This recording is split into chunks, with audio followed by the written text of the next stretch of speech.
You don't really know much about Halloween.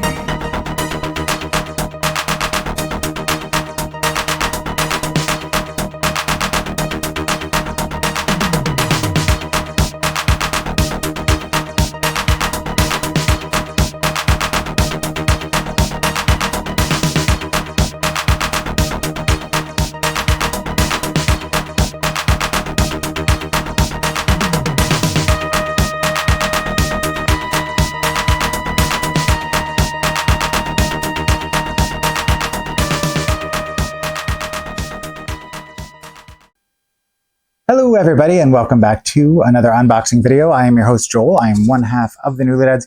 If you are unfamiliar with the Newlydeads, please go to our website at thenewlydeads.com. We can find more information about who we are, what we do. We are artists. We are also digital content creators.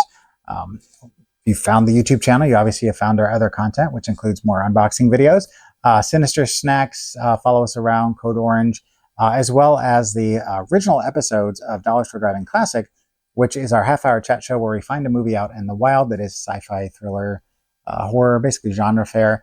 Then we spend a half an hour talking about it with a lot of heavy editing and some comedy thrown in there. These are the episodes that aired on the networks that we're on that typically don't get re-aired. So we wanted to put them out in some format so people could go back, catch up, or just find it or rewatch their favorite episodes. At least that's the hope. So you also can find the new episodes of Dollar Store Driving on our 4 networks, which I'll put up on the screen right now. If you have any questions, comments, or concerns, you didn't catch something, you want to ask additional questions, please feel free to reach out to us at contact@thenewlydeads.com, or you can reach out to us through our Facebook page. I am on there every day, and I will get back to you as soon as humanly possible or non-humanly possible, whatever the case may be. Also, for our physical art, we do make art such as watercolors, acrylics, sculpting. We're getting into printmaking, stickers. We do digital art, sketching. It's a little bit of everything. We just love to create. And we've committed to do one show this year, which is the 5th Annual Wolf Hollow Witches Market. That is in Belvedere, Illinois, at the Boone County Fairgrounds, October 4th, from 2 to 8. I'll put the information up here. There's a little thing you can scan to be directed to more information about that. You can also go to the website directly. But it's going to be over 150 people there that are showing off their wares. So if you are into, all things kind of spooky, witchy, a little left of center, this is a great place to go and meet a lot of like-minded people and see a lot of cool stuff. So can't say enough good things about it. But anyway, that's not why we're here. Now that we've gotten the that stuff out of the way, which I can't remember what Mrs. Newlydead calls it. She always says something in particular, housekeeping. Let's get to what I've got here. So I've got kind of a mixed bag of stuff. Now, I just recently had recorded a House of a Thousand Corpses memorabilia video, which I don't know if I'm going to put it out before or after this one. But during the course of that, I forgot that I had gotten a package that I did not include. So we're going to start with that, which is the House of a Thousand Corpses pint glass, which I mentioned on there that I love pint glasses. And I do. I have a full collection of Smurfs glasses from 1982 and 83.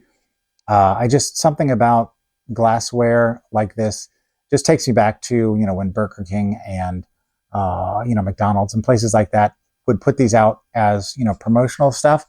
And so when I saw this was something that's being made, I immediately had to grab one for the 20th anniversary of House of a Thousand Corpses, which is one of my favorite horror films and goes nicely with the book, the coloring books, and the plastic cup that I talked about on another video. So if that is anything that interests you, please go back, watch that video, and that way you'll get the full picture. Now, I have quite a big collection of House of a Thousand Corpses stuff, primarily Captain Spaulding, because Sid Haig is one of my favorite genre actors. But I haven't shown it all. Maybe someday I'll do a full video wrap-up of all of my collection. We'll see. But another thing that I enjoy collecting is Funko Pops, which I know that's kind of divisive.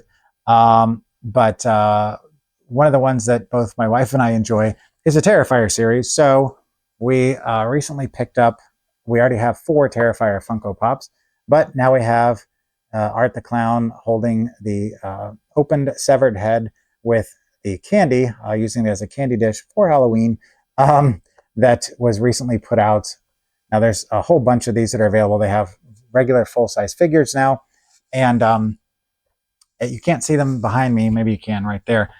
Is the other 4 that I've already got. Now, the last thing that we got here is one of my favorite things to collect. When they first came out, I picked up the first wave and just kind of got hooked because I'm a huge Scooby-Doo fan. You know, grew up watching that. It's kind of my gateway into horror. Not entirely. That's another story for another time.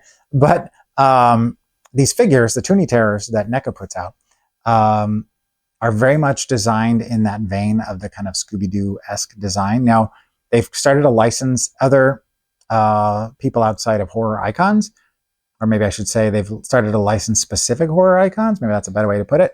But they already released the first wave of Universal Monsters, and they just released, not that long ago, the second wave of Universal Monsters. So that's what we have here. Sorry, I just popped out of frame, but I didn't take these out of the box ahead of time, so let's get weird. All right, first up, we have the Invisible Man. Let me back up there. And something about these designs, and some of these I've ended up buying a second one because I wanted to have one to take out and put on display properly. So they just do a great job with it. They include on the bottom all the information about who the sculptor is, the artist for these, which I think is fantastic. I know there was a time when that wasn't something that was necessarily touted. But I feel as a collector, a lot of times you get drawn to a certain artist, and so it helps you kind of know who's doing what and where to find it. So the second one we have here is the Phantom of the Opera. Whoop, there we go. This is the Lon Chaney Phantom. The other one was Claude Rains as the Invisible Man. Or so on the back, you have a little diorama you can cut out or take off and display your figures if that's what you're so inclined to do. But they just do a great job, and they usually pick something kind of pivotal from the film to show, which I got to say, to this day, whenever there's a reveal, when he takes the mask off and he makes that face that's right there, still gets me. Great reveal. It's just a great movie anyway. But then we have one of my all-time favorite creature designs, which is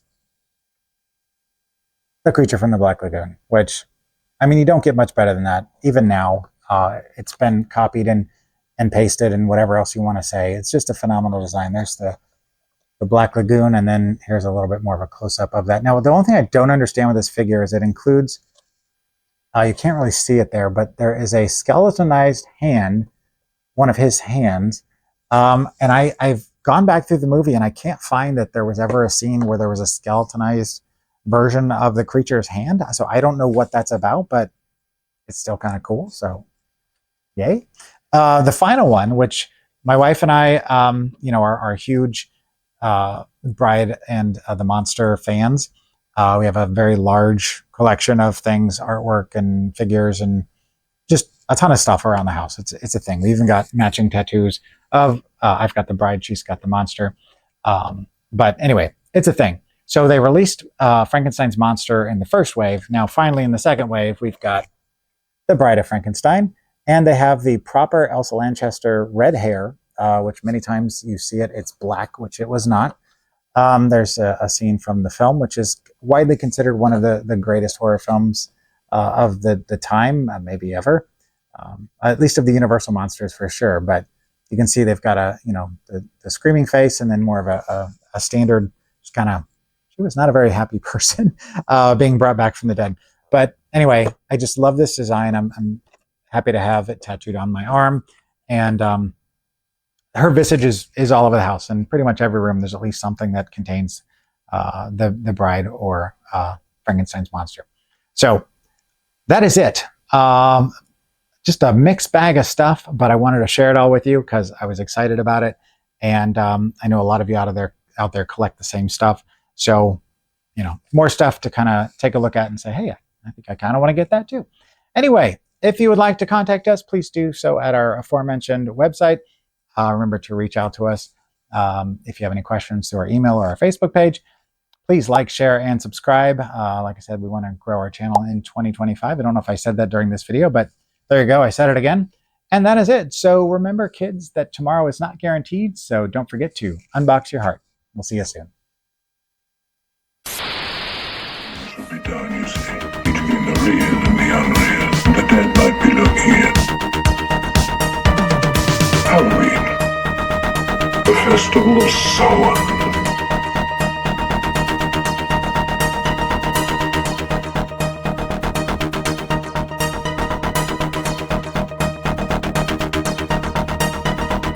Happy Halloween.